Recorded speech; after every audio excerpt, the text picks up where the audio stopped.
Do you use a budget to track your expenses? Did you know that that's a key skill to learn to manage your finances? Today I'm going to share with you how my wife and I have been managing our finances for over 10 years with excellent results. But before that, I have a question for you. If you win the lottery, what would you do with that money? I want you to pause the video right now, think about it, and write down 3 things that you would do if you win the lottery. What would you do with that money? I'll explain more after the intro.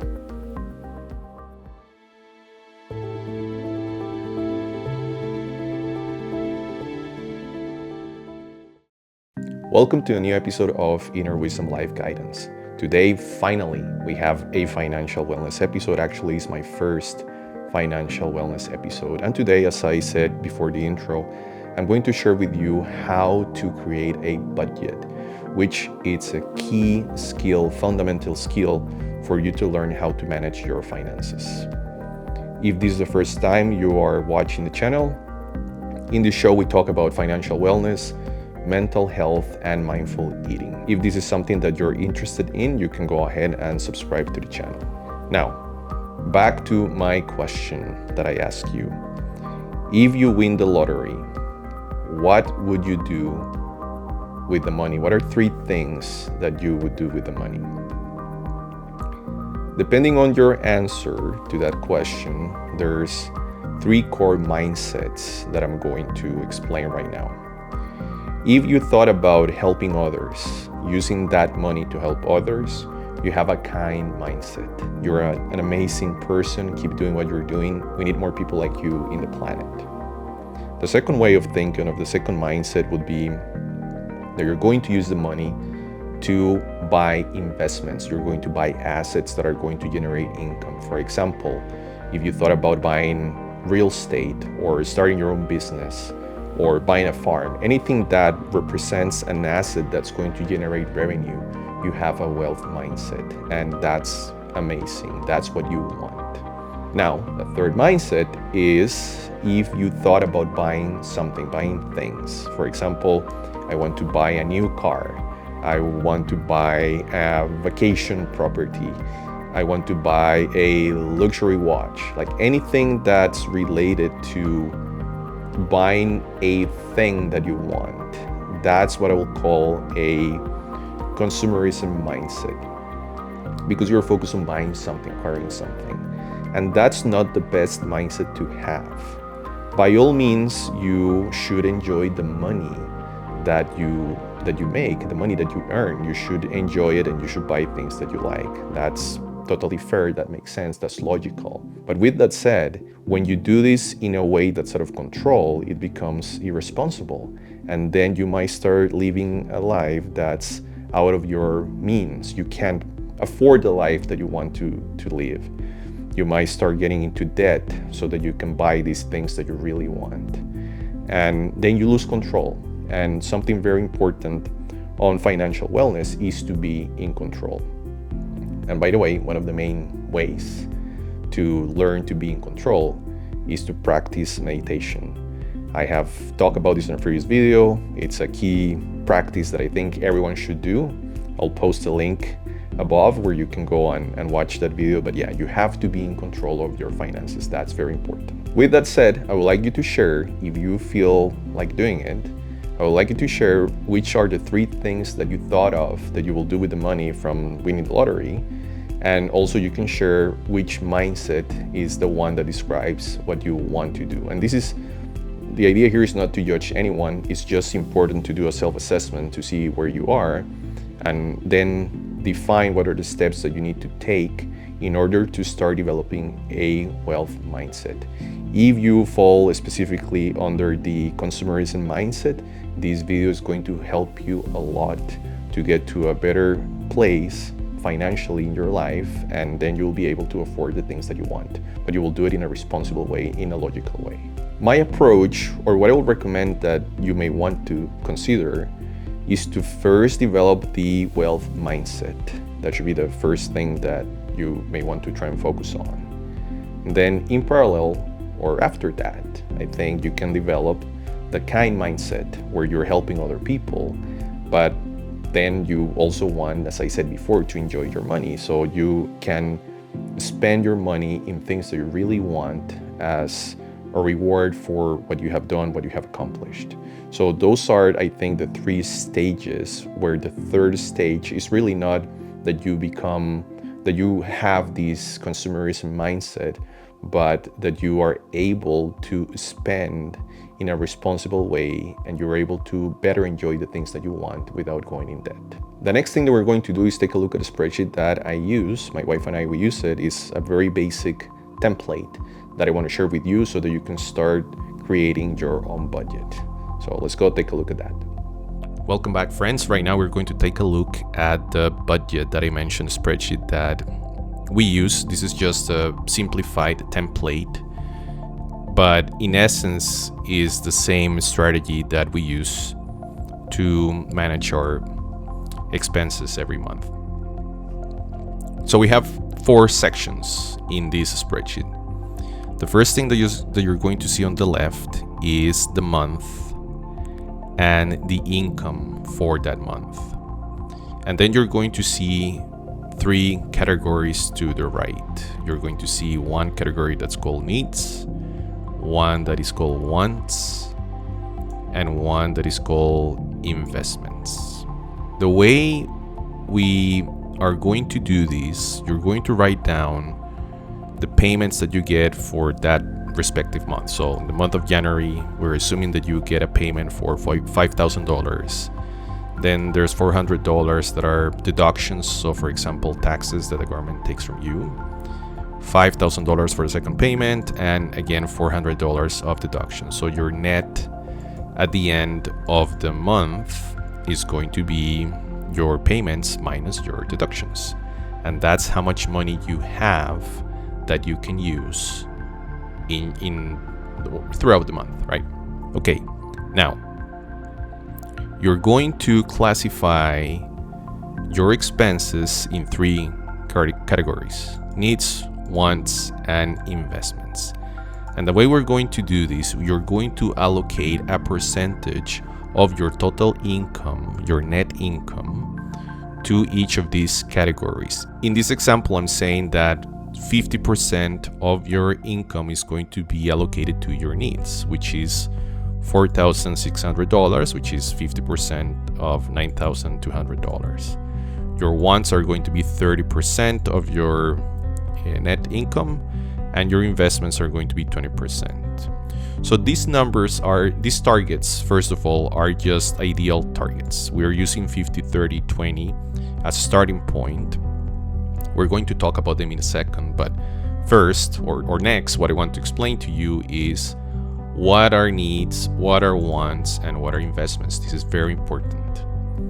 Pay attention, because this is going to be transformational. The way you manage your finances, if you do this well, is going to transform your life. So first are the needs.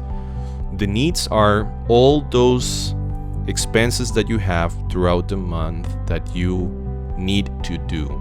So absolutely required things that you have to pay. For example, your mortgage for your house, or if you're renting a house, your rental, the car payment, your home insurance, your car insurance, your life insurance, the property taxes that you have to pay, all the utilities, electricity, power, and anything else that you have, like gas, let's say, internet service, your cell phone, any bank fees that you have to pay, if there's any other fees, let's say for your cards, if you have a credit card or a debit card, you have to include them here.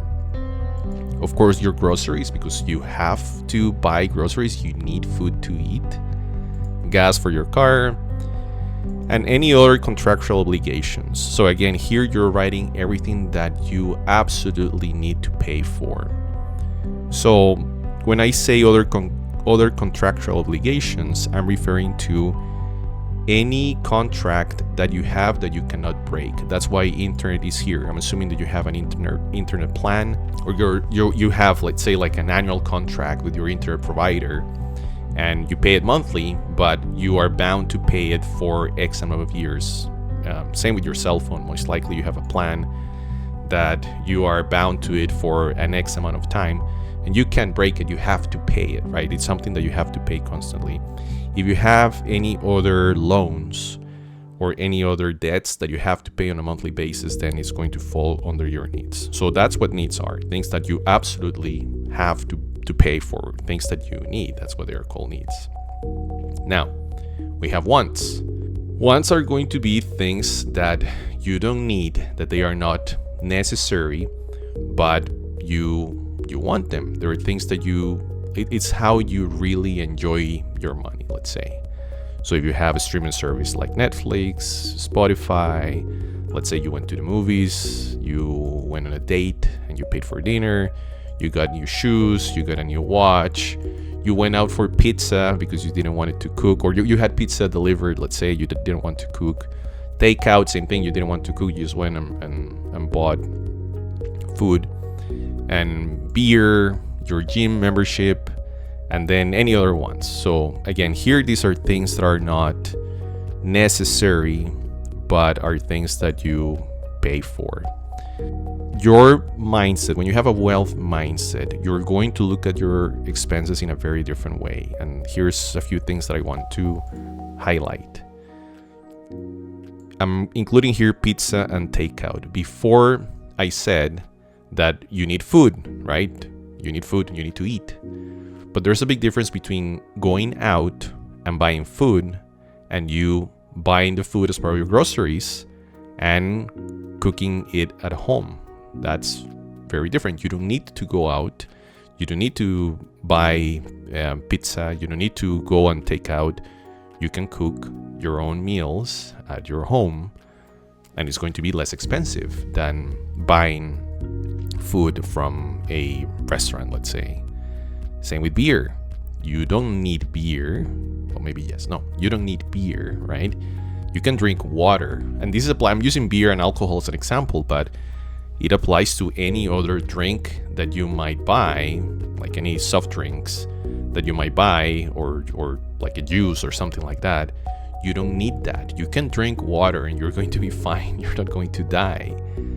But if you want to enjoy a different kind of beverage, like beer, let's say, or you like, I don't know, Coke or whatever, right? You go and you buy that stuff, but you don't need that. So that's a want. That's not a need.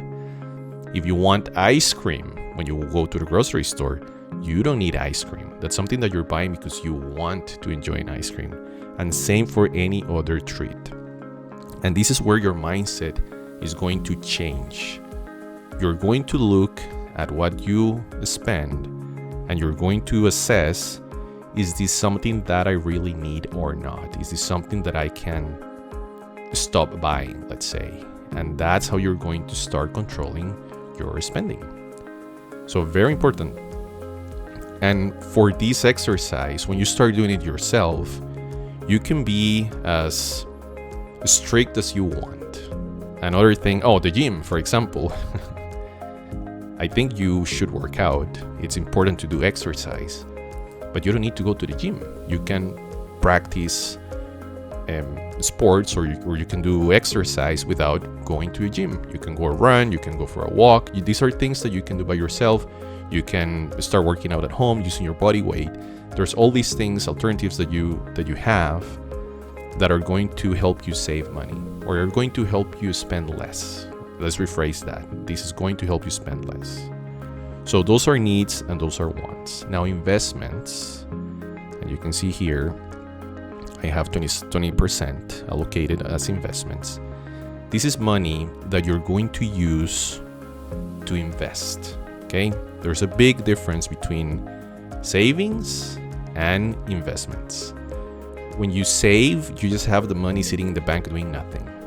When you invest, you're going to take that money and you're going to use it to acquire an asset that's going to generate income for you somehow. At some point in time, it's going to earn value, however you want to say it. So that's a big difference. The money sitting in the bank is not doing anything, but money that you put into something that's going to earn value over time, or something that's going to start generating some income, that's what an investment is. And in this exercise, again, we have 50, 30, 20. The more you invest, the faster you're going to get to your goal. So what I mean by this, part of the idea of why you want to start doing a budget is because you have a goal. What do you want to accomplish with your finances, with your income? What is it that you want to achieve? And perhaps you want to retire early, or perhaps you want to get to a state in your life where you have financial freedom, meaning that you don't work anymore and you have assets that give you passive income month to month. There's all these things that you may define as a goal, your financial goal, right? What is it that you want to accomplish and by when? And that's going to determine what your investments are going to look like. Your age is also something else that's going to impact this. It's very different if you are in your early 20s and you start doing this versus if you are in your 60s and you want to start doing this. The time by when you're going to retire is very different. The amount of money that you can accrue to invest is very different.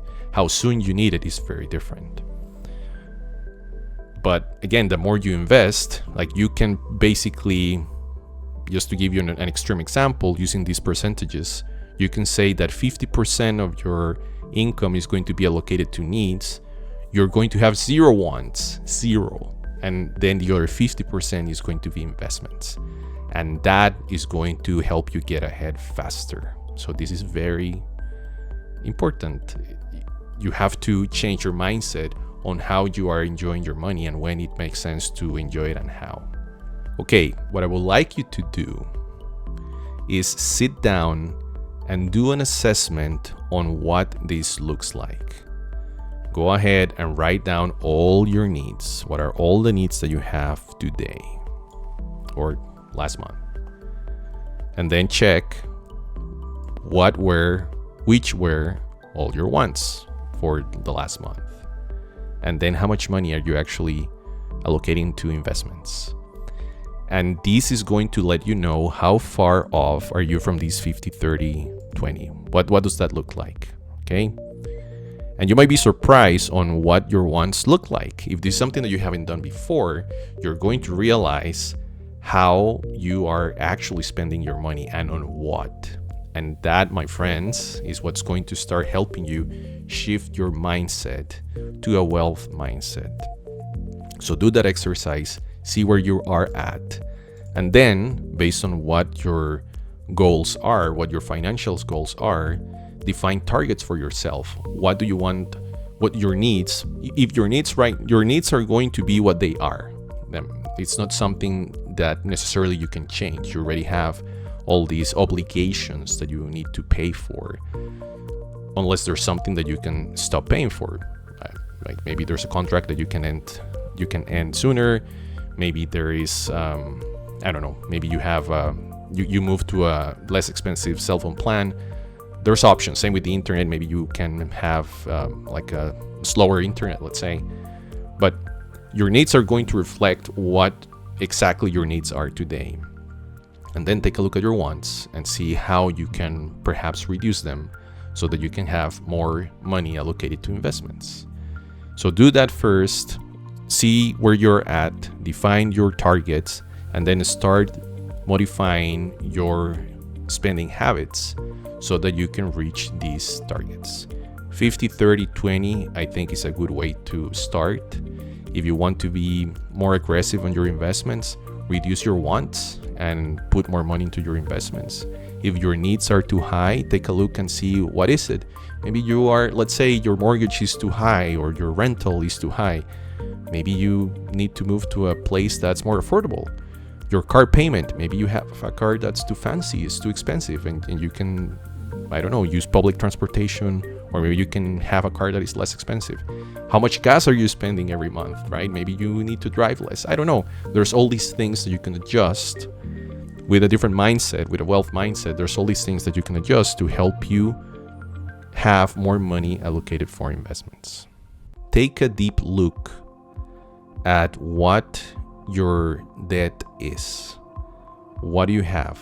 Do you have a credit card? Do you have a car payment? Do you have a mortgage? Do you have any other kind of debt that you may want to get rid of? If you are too deep in debt, the first thing that you may want to do is start paying off that debt as fast as possible. Debt, my friends, is the devil. Debt is the devil. Remember that. Well, there's good debt and bad debt, but that's a topic for a different video. But debt is the devil, and you want to have no debt. Something as your mortgage. I mean, that's debt, but you need a roof over your head. You need to pay for your house. And that's okay, as long, again, as it's affordable. It aligns with your income, right? If you're paying for a mortgage for a house that is way too expensive compared to what your income is, you may want to switch that and adjust accordingly. When we talk about investments, as I said before, I think this could be probably is going to be a future episode. There's different things that you can do. The main advice that I'll give you is to look for investments that align with your values. What I mean by this is, for example, let's say you want to invest in the stock market and you truly believe in oil and gas. You believe that oil and gas is great. It's an amazing natural resource. It's great for the economy. Well, then go and invest in oil and gas. Maybe you believe that renewals are better, that renewable energy. So go and find stocks that are related to renewable energy. Maybe you want to invest in assets that are outside of the financial system. So take a look at precious metals or cryptocurrencies. And by the way, this is just something I will highly recommend. If you want to be ahead of the curve, go and research on precious metals and Bitcoin specifically. We are at a point right now where there seems that there's going to be a major shift on the financial system worldwide. And you may want to be on the right side of the fence. So just a short commercial there. Do your own research and see if this is something that interests you. Going back to the examples, maybe you want to invest in real estate, okay? So have that very clear, things that you like, things that are aligned with your values, and that's where you should invest your money on. That's what I do, and this is what I believe makes sense for you to do as well. That's a good exercise to do. Okay, with that, this is it. This is the high-level explanation for this spreadsheet. If you have any questions, let me know in the comments below. If there's something that is not clear, is there a specific expense that you don't know where to categorize based on these 3 categories that we have. If you want me to help you to do this, I can for sure give you a hand. You can go to my website, iwlifeguidance.com, and book an appointment, and we can have a session where I hold you basically doing this exercise, and we can look at your expenses, and I can give you my recommendations. Something very important here, disclaimer, and probably should have said this at the beginning of the episode. This is not financial advice. I'm providing you with knowledge and information that I want you to consider and see if it's applicable to you, if it's something that you're interested in learning more and trying to apply to your life. And it's also for, let's say, entertainment purposes. So anyways, very important, that last item here. Some final thoughts to wrap up the episode of today. Money is not going to solve your financial situation. Having a wealth mindset will. Knowing how to manage and leverage the money that you have right now is the key to getting ahead in life. An example that I have is people that win the lottery. Some people, you can see that their lives got worse instead of better. And that's because they didn't know what to do with the money that they suddenly had. Remember your homework after watching this episode? Go make your own budget, do a self-assessment, see where you are at right now, define your financial goals, and make a plan to achieve them. With that, my friends, I hope that you liked today's episode. If you have any questions, please let me know in the comments below. Remember to like, subscribe, and I'll see you in our next episode. Bye for now.